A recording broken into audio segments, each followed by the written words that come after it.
Right before the court is our three files, 26-1426FC, 23-4525FH, and 24-361FH, all entitled People of the State of Michigan versus Jamerius Brown. Are you Jamerius Brown, sir? Yes. All right, Mr. Brown appears before the court with his attorney, Ms. Amanda Heiss. Ms. Konsky is here on behalf of the people of the State of Michigan.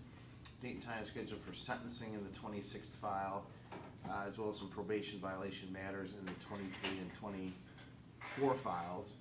I think Your Honor, Yes, sir. I apologize for interrupting you. You told me to close those probation cases. Oh, good. I'm glad.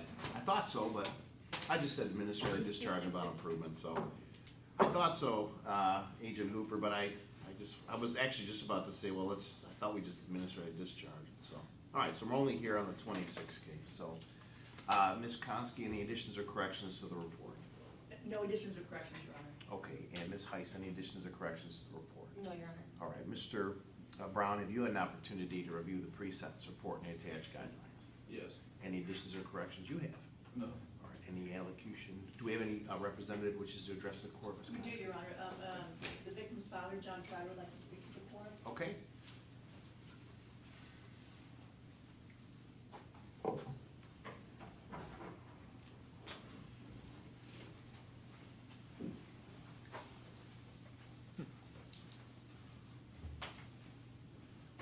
right, good morning, sir. Can you just go ahead and state your name for the record, please? John Trotter, Can you spell your last name? Trotter. Okay, all right, go ahead. I'd like to address the defendant who grew up with my son and his brothers right around the corner from our country. Well, I would like to tell you this. Over a matter of time, you realize you make choices. You pick your friends. Well, you'll find that your friends will let you down. Your family will let you down. Even the job you have will eventually let you down. What I've turned it on in life is faith. Faith is the only thing that's continuous in your life. And when you learn to change, you're a young man. You make erroneous decisions. But when you face with decisions that bring you here, not only do you suffer, your family suffers, your children suffer. So I want you to take the opportunity when you take this time, when they call and say, I want to be like you, God, don't be like me. Be better than me.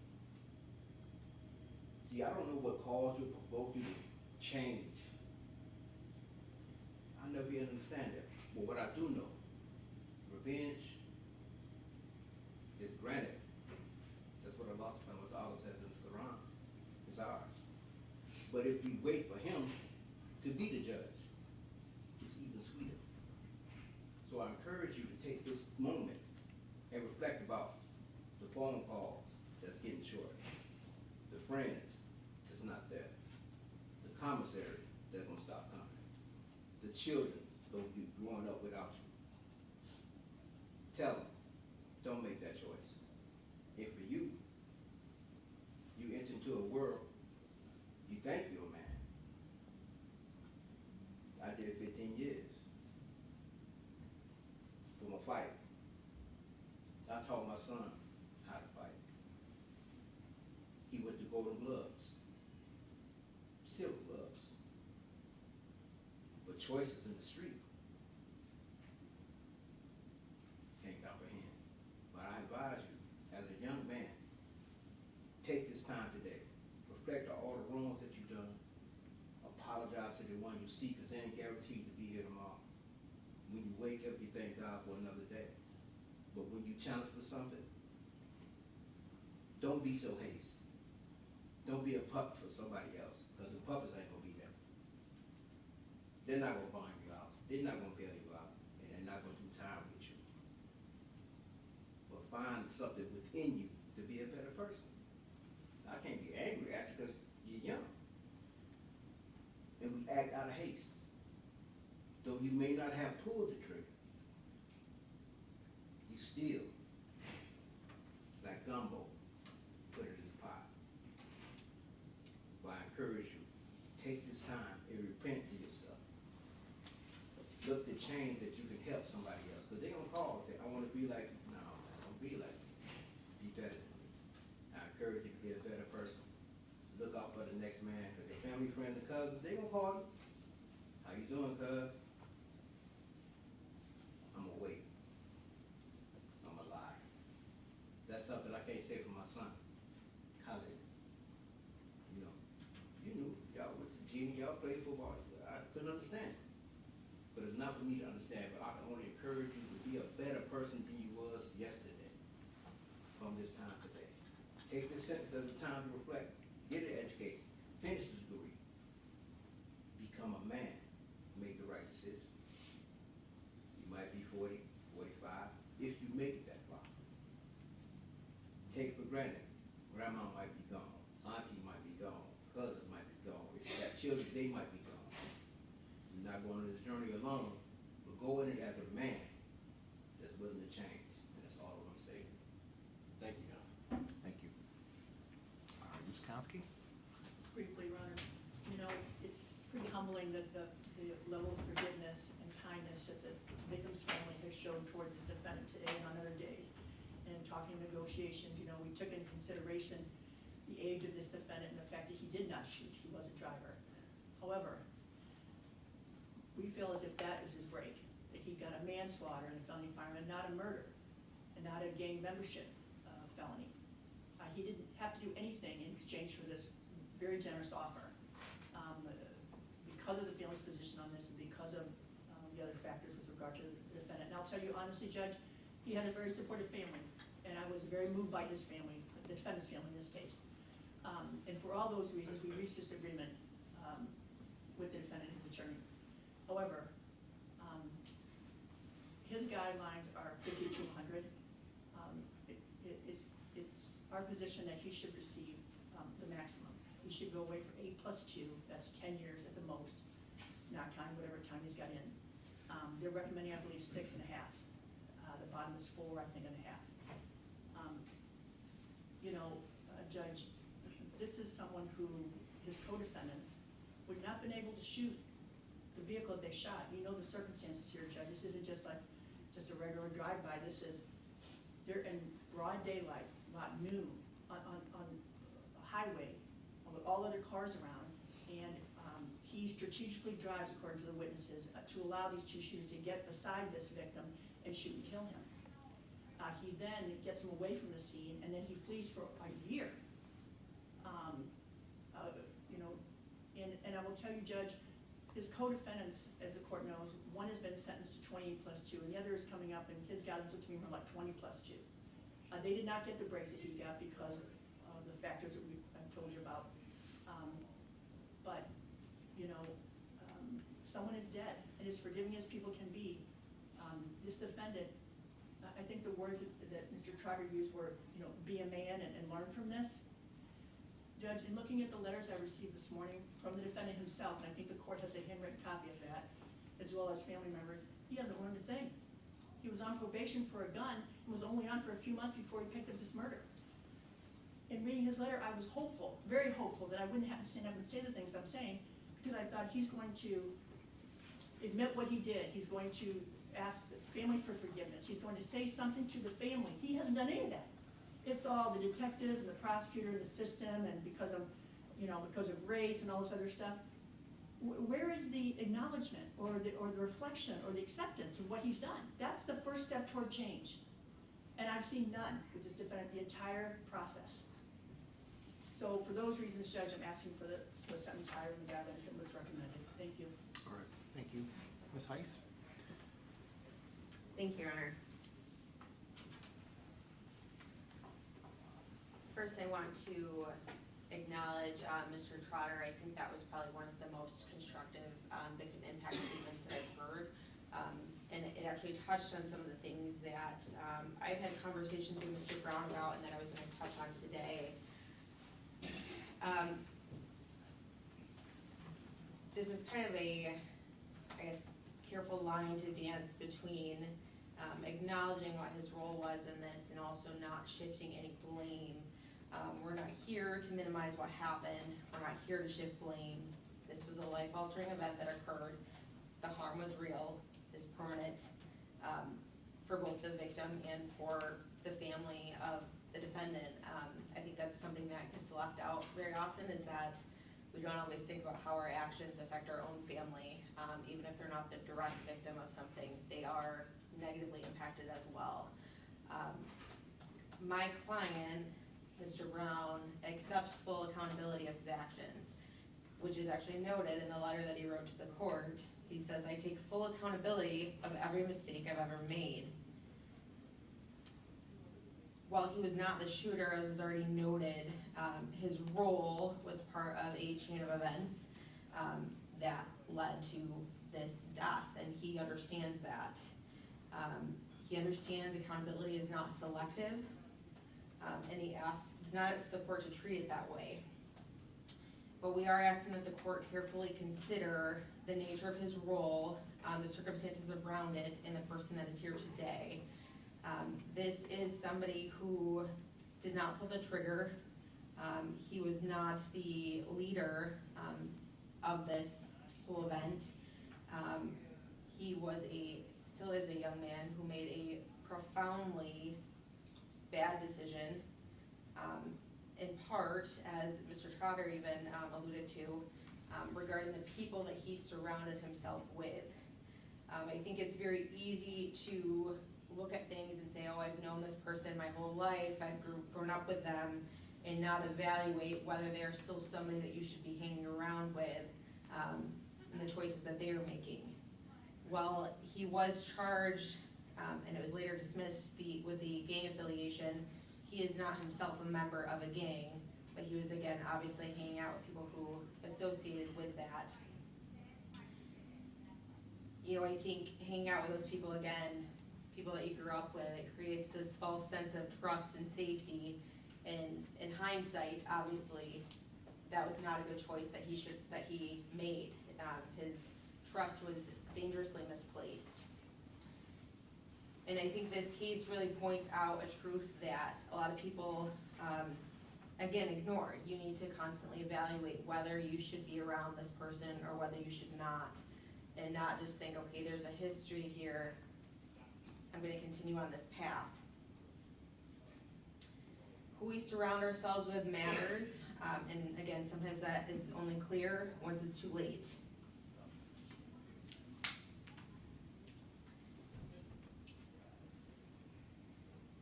And I think, unfortunately, the violence, I think it's all too common in Muskegon, something that the court sees all too often,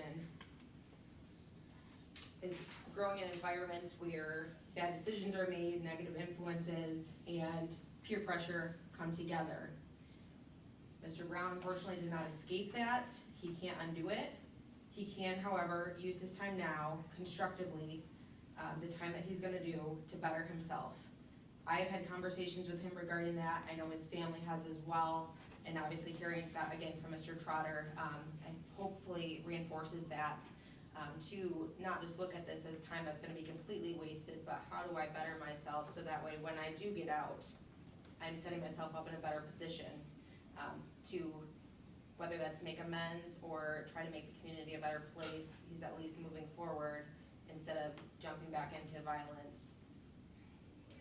And the question now before the court is not whether there should be accountability, obviously there must be, but how that should take place. And we understand that the court has to take into consideration the seriousness of the offense, but I also hope that the court considers the reality of my client's involvement. We don't know, what pressure he was under during that event. I'm sure it was a lot, and not to excuse his actions, but I think there is immense pressure when you get gangs involved. I believe Mr. Brown is capable of change, and I believe he's already reflecting deeply on his actions. Again, he wasn't the one that pulled the trigger, but I think he is looking back at the start of this event, which started with just hanging out with these people and associating with them. And I think he is really reflecting on that. I'm asking the court to impose a reasonable sentence that takes into light his role in this, and again, that he's not absent of culpability, but that he also did not take that step of pulling the trigger. He does have, I believe, a genuine potential for rehabilitation, and I am, again, hopeful that he's gonna use his time, that he is away wisely, understanding that he is missing out on a whole lot of life. Obviously, the victim is here too, and that's something that can't be undone. Thank you. All right, thank you, Ms. Heiss. Mr. Brown, anything you wish to say on your behalf prior to sentencing? Yeah, I would like to apologize to the victim's family and apologize to the courts for absconding in the last 14, 16 months and not getting the process out of the way. I also like to apologize to my family for putting them through this. Thank you. Okay. Mr. Brown, I will tell you, it was difficult for the court to accept the plea agreement that was made by the prosecution. However, in consultation with the victim's family, and Ms. Konski is trusted by the court to kind of say, well, this is our position, this is, I think, a good resolution. Not having to put the family through trial, not having to do all those things. So, but I will tell you, one of the comments that I made a lot was, yeah, you're the driver. You're the only person, though, in a unique position to stop the whole thing. You know, we have two shooters, both with firearms. You're the driver. You can't shoot at the car unless you're driving. And all you had to do is just slow down. That's it. And it's frightening to me that you either one, you didn't feel like you could because you're under some kind of peer pressure, which is just insane to me, or you just said you actively participated in this, you know, with the intent to kill this person. And I really think it was the latter. Now, you're a young man, and I understand your brain is not fully developed, or at least it wasn't developed at the time this happened. But to get involved with other people with the intent to kill this person simply because he's a member of an opposing gang is such a waste. It's such a waste. There's no reason to kill anybody except maybe in self-defense. But to just simply say, well, he's a member of a rival gang, let's go kill him. I can't understand that. And I don't come from the same background you do. I get that. I'm not naive in that situation. But I've represented a lot of people over the years that did come from your background. And that's a heck of a jump. And there's a lot of young men who go through a lot of hardships. You know, I read these letters and all these hardships when you're in your youth. I get that. There's a lot of people, a lot more, that come out of that and they don't kill people. They stay away from that stuff. But you made the conscious choice to do this. I will tell you, Mr. Trotter, that's a heck of a lot of grace. It's the second time you spoke. And the first time you spoke at your co-defendant sentencing, I was struck of the absolute grace and forgiveness. You know, he's actually concerned about you. If I was a father, you killed my kid, I hope you rot in a hole for the rest of your life. I hope all the worst things in the world happen to you. That alone to you should hopefully make an impact on you. If it doesn't, I don't know what else to do. But he's said something that I tell a lot of young defendants who are here in your position is, you absolutely have one thing that a lot of people in the world don't have, and it's time. You know, your housing's paid for, your food's paid for, your medical care's paid for, you know, you have all those things, and all you have the time to focus on how to better yourself. And hopefully you use it. Or you can do one of two things. You can better yourself, or you can hook up with the negative elements in prison. And believe me, there's a lot of pessimistic, negative people in prison. There's a lot of them, they just waste their time. Or, like Mr. Trotter said, you can use this time to become a better person. And it's my hope, as well as Mr. Trotter, that you go and talk to somebody, either when you're in or you get out. Go find a young man like yourself and tell him why this is not a good life for you, why this is my decisions. You know, I can say it till I'm blue in the face, but when it comes from someone who's lived it, it's very different, it makes an impact. So you have a choice now. You're gonna have time, believe me. But that's up to you. mean, when you kill an individual, no matter what their background is, good, bad, or indifferent, you essentially end any impact that their life could make on other people, good, bad, or indifferent, right? And so we don't know what impact this person could have made in life. We don't know how he would, going on with his life, the impact he would have made on his family, friends, kids, other people. We don't know. You just ended it. You just ended it. It's over. These family doesn't have an opportunity to ever spend time with them. Ever, hang out in the summer, hang out at Christmas, see grandkids, those kind of things. You ended it. And over what? I hope you reflect upon that. Over what? Why did we kill this person? For what? Was it really, really worth it? To kill a human life that can't be recreated? I don't get it. But I tell you what, I've said it before up here, and I'll just keep saying it. I'm sick of this stuff. There's too many young men and women in this community getting hurt and killed because people pick up a gun because they think they're powerful with it. Come in front of this court, the court's going to act swiftly and strongly. And again, Ms. Konski took the words out of my mouth. You've gotten your deal. You've gotten your deal. So I think it's appropriate to sentence you at the top of these guidelines. You've gotten a heck of a break.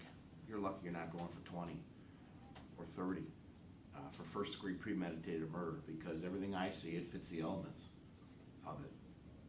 And hopefully you recognize that. If not, I don't know what to do for you. So it's a sentence of the court in count 1. You serve 100 months to 15 years, Michigan Department of Corrections. There's no credit. On that count 2 is a 2-year, no more, no less. That is credit for 91 days. Count 2 is consecutive to and immediately preceding count 1. Again, there's credit for 91 days in that file. $68 state costs, $130 crime victim rights assessment on count 1. Count 2 is $68 state costs. There's a $450 court cost, $450 public defender fee. You do have a right to file an application for leave to appeal your conviction and sentence. If you're financially unable to retain an attorney, won't be appointed to a public expense.